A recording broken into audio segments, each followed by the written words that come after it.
Hey, this is Corey Miceli on the Corey Miceli Show. Got my trusty co-host, the sexy Viking, Matthias Bergstrom Anderson, holding it down over in Denmark. Today we got a fantastic guest for you. We got Nikki. That's big enough. That's all the information you need to know right now.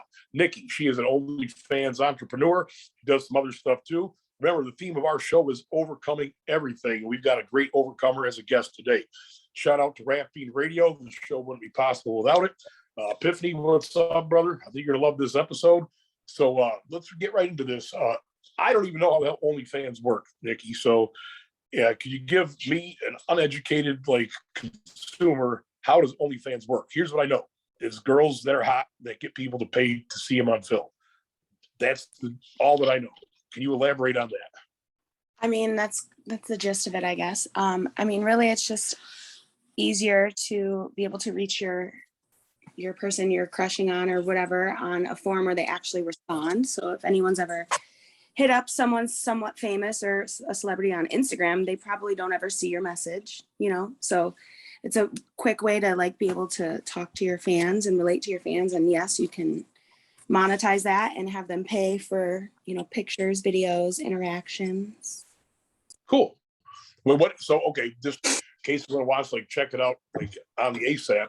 What is your OnlyFans handle, or how does someone reach out to you? So my handle is onlyfans.com/it's Nikki Whisky, ITSNIKKIWHISKY. Cool. Yeah, we'll throw it out there a few more times. I'm sure we'll have some people that are curious. All right, let's dig into the background of Nikki a little bit, and whatever you're comfortable sharing or not sharing.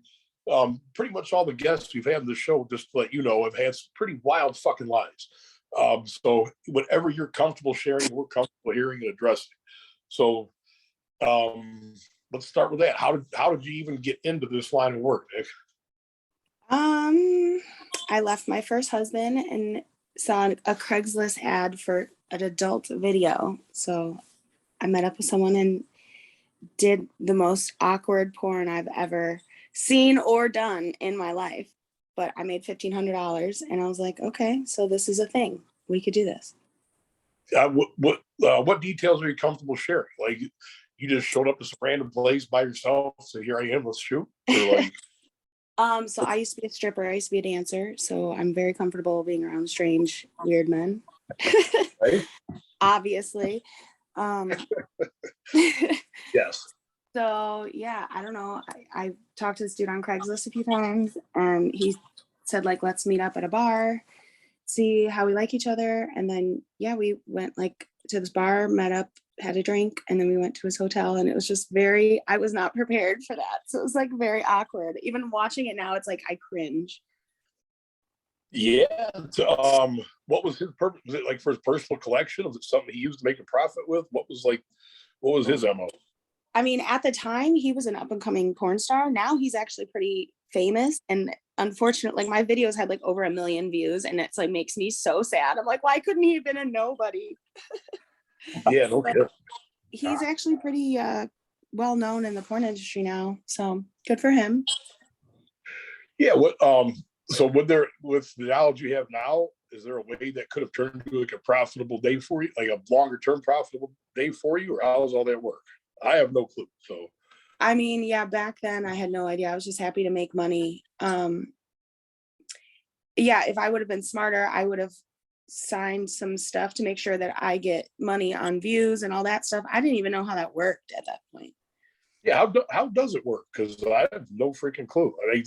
I mean, everybody that is not blind and hiding in a closet knows that porn is accessible and essentially free for anyone that wants it. So how is that even monetized nowadays? How does that make money? I think with Pornhub, I think a lot of it is kind of the same thing as OnlyFans. You get a lot of free stuff, but then once you join, you get other stuff. But you know what? I have been looking into doing that just because there's a lot of porns floating around on my OnlyFans and stuff that's on Pornhub that I don't make money off of. So I'm no.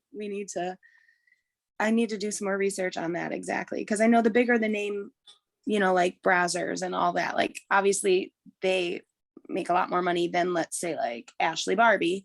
So I got to figure out exactly how that works, because I would much rather use Pornhub than OnlyFans.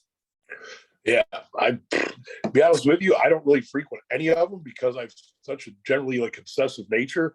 I think if I like clicked on Nature, Pornhub, so you go fucking trees. I'd probably watch it for like 7 days straight until my freaking eyeballs bled or something. So I just choose not to even engage it. But Matthias, what's your take on it? Yeah, what's your favorite kind of porn? Oh, you're asking me? Yeah. Well, next question. Oh, come on, Matthias, don't be shy. What is it? No, next question. I'll get it from eventually. I probably as soon as this episode's over, anything that features Nikki. All right, well, so you got started. You responded to some random man on Craigslist, made a few bucks. Next step, tell us about it. And maybe let's back up. Let's talk about your dancing career too. Like that might let's back up. How'd you get into that? What was your experience with that? The ups and downs, what you did like, you didn't like anything about the industry? Because I know a lot of people are like the industry in general seems to be growing too. I could be wrong. I don't have like data to support that. But just in general, it seems like there's more girls dancing now than there was, say, 10, 15 years ago. Well, I just feel like a lot of people think everything, whether it's porn, sex, dancing, I feel like the people that do it make it look so seamlessly easy that everybody thinks it's so easy. Right. I certainly don't have that perspective. Yeah. Anybody keep talking. I don't know. I started dancing by accident. I was like 17. I had my cousin's ID, like her driver's license, I think I gave her like $40 for it and some cocaine or something. Fair deal. Yeah, so I tried out at a Playpen, if you know Mannheim. Oh, okay.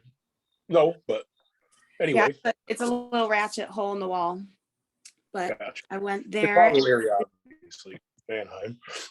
It's a little sketchy, but it did. I didn't even like dance. I just sat there with my girl all day, and I made like $800 doing nothing, and I was addicted. I was like, "This is what I'm going to do for the rest of my fucking life." Yeah, I can understand. How did you get paid doing nothing? You just sat there, like did you? Yeah, you didn't flirt with some guys or whatever. I did. I had a couple of drinks and stuff, but I did not get up out of my seat, like the bar seat. The lady that was like the bartender or the house mom said I was there too late to start working, so I could just hang out and wait till tomorrow. So in doing that, I made $800. So I was like, damn, if I can make $800 not giving lap dances, imagine how much I'm going to make giving lap dances. No shit, 500. I mean, yeah, I think the most I ever made in one night was like 3,000. Yeah, not bad. Probably maybe we should be like picolos. So all right, that was like, so you started that when you were 17, you said, correct? Yeah. And how long did you stay at your first store, shop, whatever it's called? How long did you stay there? Did you call it a shop? Well, whatever it is, club, whatever. Yes, I think I was there for maybe like a month or so, and then I went to Heavenly Bodies. Okay. Don't recommend that for any ladies. That's also a Chicago-based club, I'm guessing, obviously. Yeah. Buffalo Grove, I think, something like that. Sure. Then I went to a bike park. Let's back up on that. What were the experiences that you would chalk up as like not awesome when you were there? Not to throw your business under the bus, it's your own personal experience of like, what were the components of being in that industry that were not awesome? I'd say the first one would be the drug use. I was very green at that age, so I wasn't used to any of that. One girl like held my hand asked me to hold her hand under the bathroom stall while she was shooting up, and I was like, oh. What the fuck? Yeah. It was very scary. And I think the aggressive male energy really made me like that.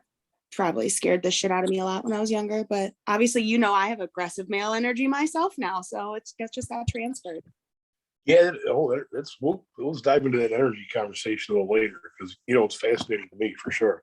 But give us an example. Like as a human being out there just trying to earn a living, what were like the boundaries that were crossed? How did guys treat you in general that were not cool? Definitely got nutted on a lot more than I wanted to, Okay. like against my will. So that was gross. I did get a bottle busted in my face when someone stuck a thumb in my butt. Holy shit. Yeah. I splashed him with my drink. It was my reaction to just slap him and splash my drink in his face. And he Right. busted a beer bottle on my face and like sliced my head open. Good. But how does the staff handle that? Oh, he almost died. Like they beat the shit out of him. Dude was Well, like the bouncer was like your size, and the guy was Okay. like really tiny. Yeah. Yeah. Yeah, that's pretty. I would chalk it up to a negative experience. Yeah, but definitely always the bodily fluids thing, the drugs, always I didn't really know that strippers had sex in clubs until I left Illinois, so that was eye-opening. Where was your first, when you left Illinois, where was your first stop? The first club I ever danced at outside of Illinois was Tampa. Okay. Let's hear That- about the Tampa experience. That was wild. That was the first club I ever had sex in. For Okay. money. How did that work for like just generally speaking, how did it work? Obviously you're not out there in the open having sex, so Right. for the listeners, some listeners I'm believe it or not have probably never been to a strip club before, some probably all the time. So let's just talk to the least common denominator, someone that knows nothing about a strip club. How does that happen where a person gets to the point of actually having sex in the club? Right. Well, a lot of clubs have different levels of rooms, like they'll have a general room where people go and there's a lot of people and they get lap dances. And then for another price, there'll be a more comfortable room. And then for another price, there'll be a room. Usually you could be alone, but maybe not, depending on the club. In Florida, most of the rooms that you get dances in are completely unchaperoned with security, which could be good or bad, depending on, I guess, who you're back there with and who you are. Yeah. But depending on a lot of factors. Yeah, right, for sure. My first couple dances I did at that club, so you paid the DJ to go back there, and it was almost like a little maze of little rooms with like almost booth seating, but no table, and mirrors on the walls. It was real weird. And it was, of course, black lights. So you would go into this little maze and try to find yourself a little room. And you're so far away from security and the music's so loud, even if you were to be like, yo, he's trying to fuck me, no one would have heard you unless you got up, which if he's holding you, you can't, Yeah, not the safest environment for a woman. Not at all. And I definitely, had there been security there, I would not have ever done those things, but it was kind of just like you were alone with this guy. You had to do it. Yeah, gotcha. Would you be the aggressor and escalating it to like a fee for sex, basically, or how? I mean, after a while, yeah, I would just get the guys back in the room, and then once they paid the fee for, getting, I think it was like 30 minutes for 75 or like an hour for 150. And so once I got the money for that, I'd be like, okay, like, 300, you could do everything. Negotiate up from there type thing. Gotcha. So for some reason, the timestamp is like 10 minutes shorter than usual. So we only have 4 minutes left. Oh, no problem. We'll just click to your next segment a little bit. Say it again. So what is that? What is that? What do I know? The timestamp I've seen is 17 minutes. I'm seeing 3 minutes and 42 seconds. Okay, well, no problem. We'll roll into it. So I got a question for you then, Nikki. In that experience, like what would a one-time customer versus repeat customer, would people frequently one and done, or would you see the same customers like over and over and over? I had a couple. Florida's like a snowbird, area. So I had like 3 old regulars that would come in like literally almost every day. But a lot of them were just like younger kids, like probably 30s or 25. And then the rest of them were just, like older, vacation type men. Because I swear Clearwater had very little hot guys. Most of them were old. Yeah.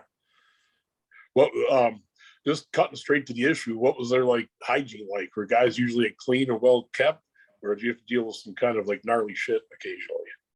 If they were icky, I just wouldn't even go in the back with them. Yeah, Like there you go. there was a couple like mechanic type guys that you could tell like worked, you know what I mean? Like I just worked 16 hours and I sweat my balls all day. Yeah. Let's go. Well, even the guys like that, I wouldn't give dances to because I'm wearing like a cute pink and white thong. It's gonna look like I shit myself because it's, you know what I mean, got diesel on it, or whatever. Yeah, why go to a strip club straight after a very like hard sweaty work and not take a shower first? I mean, like that's so gross. Yeah, it's so weird. I mean, you wanna go and look at the sexy ladies having dance for you, and you don't even want to look like halfway decent, you know? I swear though, half the guys probably don't even care. Like you're the one half that actually thinks about us. Yeah, for sure. I mean, yeah, I see that. I know quite a few girls that dance. I don't really pick them on their nitty gritty details. I'm just happy to be friends with them. But having been in clubs before, I know some guys go in there, they're so like, I don't know what's the attitude. They literally view women like just exclusively as like property and like no respect whatsoever. So I'm sure that in the next segment, we got to jump to the next segment really quick, right? Right now, actually, it's less than a minute and a half left. Okay, throw your OnlyFans handle out there one more time, Nikki. We're gonna pick up part two in just a minute here. What is it? It's Nikki Whisky, so it's onlyfans.com/ Nikki Whisky. Can you hear me? Can you hear me? Yeah, I can hear both of you. Spell it out because I know it's Okay. yeah, we can hear it. Onlyfans.com/ it's Nikki Whisky. ITSNIKKIWHISKY. Okay, cool. All right. Well, hey, Rap Through the Radio, shout out. Like I told you, the Corey Miceli show, it's the real, the surreal, everything in between, no holds barred, whatever you want to share, we're interested in hearing it. So we're going to sign off for just a moment. Part two coming up. Peace. Peace.